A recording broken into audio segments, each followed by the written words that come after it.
Les 27 et 28 avril dernier avait lieu à la Grande Bibliothèque de Montréal pour le premier forum sur l'universalisme. Organisé par l'Association des Québécois unis contre le racialisme, ces journées de conférences avaient pour but de faire le point sur les différentes idéologies actuelles qui traitent de l'épineuse question du vivre ensemble.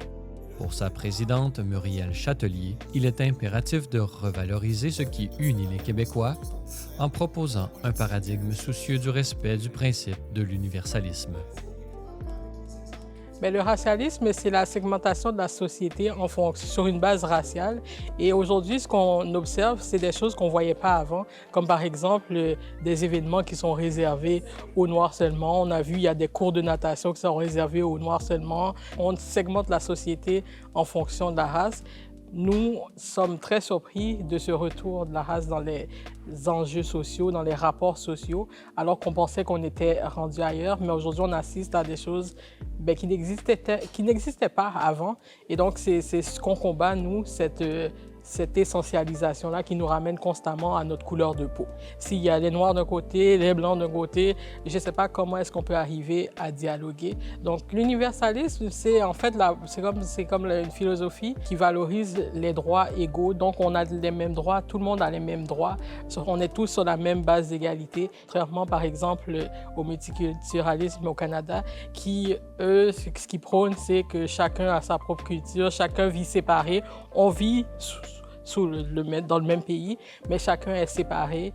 Mais nous, au Québec, ce qu'on vise, c'est vraiment d'avoir des valeurs communes, d'avoir une culture commune. Ce qu'on veut avec le colloque, c'est ouvrir la discussion parce qu'on sent qu'il y a beaucoup de tensions dans la société, il y a des tensions identitaires. Et le but du colloque, c'est d'offrir un espace de dialogue. Les discours sont très polarisés en ce moment, mais il faut quand même aborder les sujets. Il faut parler des défis d'intégration des immigrants, il faut parler du concept de nation, il faut parler d'EDI, des programmes EDI, il faut qu'on en parle. Donc le but aujourd'hui, avec le Forum sur l'universalisme, c'est de donner de l'espace aux gens pour dialoguer. L'arrivée d'un nombre record d'immigrants ces dernières années a poussé les différents modèles d'intégration à l'avant-scène des débats politiques et sociaux. Parmi les intervenants se trouvait le professeur titulaire à la faculté de droit de l'Université de Sherbrooke, Guillaume Rousseau. Pour le directeur de l'Institut de recherche sur le Québec, il est essentiel pour le Québec de se donner son propre modèle d'intégration basé sur la construction commune plutôt que sur la segmentation culturelle. Tout à fait. Donc, la convergence culturelle, c'est vraiment l'idée de dire que les nouveaux arrivants qui arrivent au Québec, on les invite à adhérer à la culture québécoise, puis à la faire évoluer, à l'enrichir. Donc, c'est vraiment ça l'idée. Ce que j'ai remarqué dans mes recherches, c'est quand on regarde, par exemple, l'interculturalisme, dans les définitions des politiques du gouvernement et tout, c'est beaucoup autour, finalement, bon, il y a la langue française, mais ensuite, c'est beaucoup la Charte des droits, la lutte à la discrimination. Donc, on est beaucoup dans le juridique, à la limite dans l'économique un peu. On dit que c'est important que les nouveaux arrivants aient des emplois et tout, puis évidemment, c'est le cas. Mais dans l'interculturalisme, on parle très peu des arts, des lettres. C'est pratiquement complètement absent. Alors que quand on parle de convergence culturelle, là, c'est au cœur. C'est vraiment de dire, si on veut que les nouveaux arrivants s'intègrent au Québec, il faut les faire participer, oui, aux institutions juridiques, politiques, économiques, mais aussi aux institutions culturelles. Il faut qu'ils consomment notre culture, nos romans, nos téléromans et tout. Et pour ça, il faut qu'il y ait une politique du gouvernement dans ce sens-là.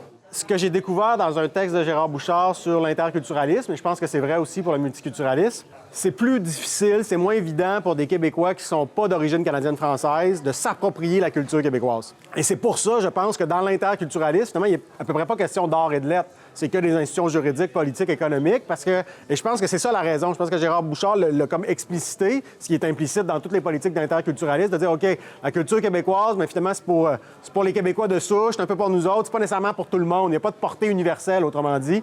Alors que moi, je pense que c'est tout l'inverse. Puis je pense que la culture québécoise, peu importe votre race, votre religion, votre couleur de peau, vous pouvez vous l'approprier. Ça, le message porté par la culture québécoise, il est universel. De la même manière que la loi sur le multiculturalisme canadien fait la même chose. Donc, donne toujours le même exemple. Le moindre organisme de sécurité d'énergie nucléaire dans l'Ontario rural doit s'assurer de faire du multiculturalisme tous les jours puis d'en faire rapport dans son rapport annuel. Donc, il faudrait faire la même chose, mais effectivement, ce que j'ai réalisé, c'est que c'est bien beau que les organismes publics soient sensibilisés à ça, en parlent dans leur rapport annuel, mais effectivement, c'est plus que ça, c'est un projet de société. Un autre thème abordé durant le forum fut la prolifération des critères EDI au sein des organismes publics, des universités, ainsi que dans l'ensemble des organismes subventionnaires en recherche universitaire. Selon Nadia El Mabrouk, l'introduction de ces critères non scientifiques, bien qu'ayant des intentions louables, nuisent tant sur le plan scientifique que pour le vivre ensemble. Et EDI, ça veut dire équité, diversité, inclusion. Donc depuis plusieurs années, les organismes qui subventionnent la recherche au Canada et au Québec ont intégré ces critères-là dans toutes les demandes de subvention. Et l'idée, c'est d'avoir une représentativité équitable des étudiants et des professeurs en fonction de caractéristiques identitaires immuables, comme la race, la couleur de peau, l'orientation sexuelle, etc. Là. Donc c'est sûr que ça part de bonnes intentions. Sauf que on divise, enfin c'est une drôle de façon de diviser les humains en termes de race, parce que les races, premièrement, moi qui fais de la bioinformatique, je peux vous dire que ça n'a pas de sens biologique, ça n'a pas de sens scientifique. On ne peut pas parler de race. On part de prémices qui ne sont jamais remises en cause. Alors on part de l'idée que toute sous-représentation, et donc le fait qu'il y ait moins de femmes ici ou moins de personnes noires là, eh bien la raison c'est nécessairement la discrimination, la suprématie blanche. On part de la conclusion en fait.